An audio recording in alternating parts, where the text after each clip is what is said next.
চোখ ধাঁধানো উঁচু উঁচু ইমারত, বিশ্ববিখ্যাত শপিং মল, আরবীয় আতিথেয়তা সব মিলিয়ে ঝলমলে ও জাদুর শহর দুবাই।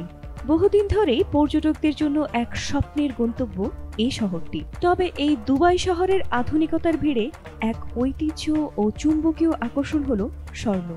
দুবাইয়ের স্বর্ণের প্রতি মানুষের আকর্ষণ কেবল দাম কিংবা গহনার নকশার কারণে নয়, এর পেছনে আছে ইতিহাস, ঐতিহ্য। সময়ের পরিক্রমায় সাদামাটা দোকান থেকে শুরু করে বিলাসবহুল শোরুম পর্যন্ত কি নেই স্বর্ণের শহর দুবাইয়ে?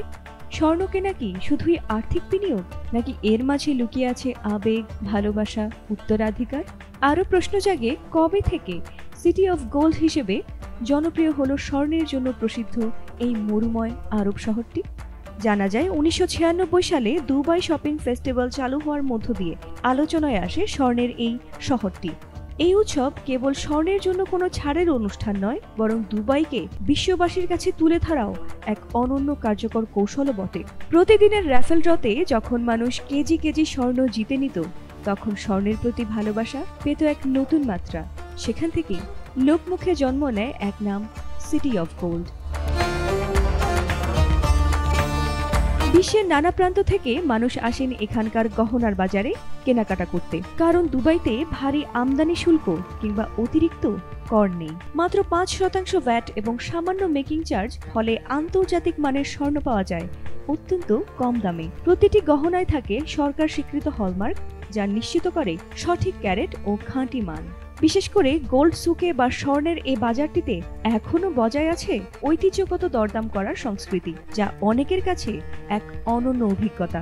তাই তরুণ পর্যটক থেকে শুরু করে প্রৌঢ় বিনিয়োগকারী সবাই ভিড় করেন এই বাজারটির অলিগলিতে।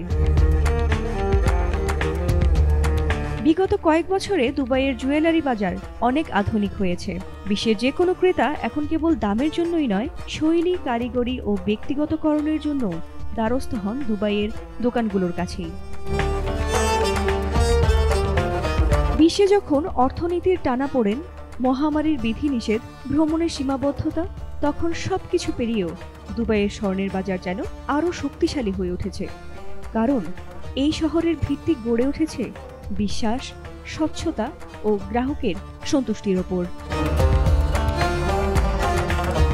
ফাতিমা সুলতানা, এটিএন বাংলা।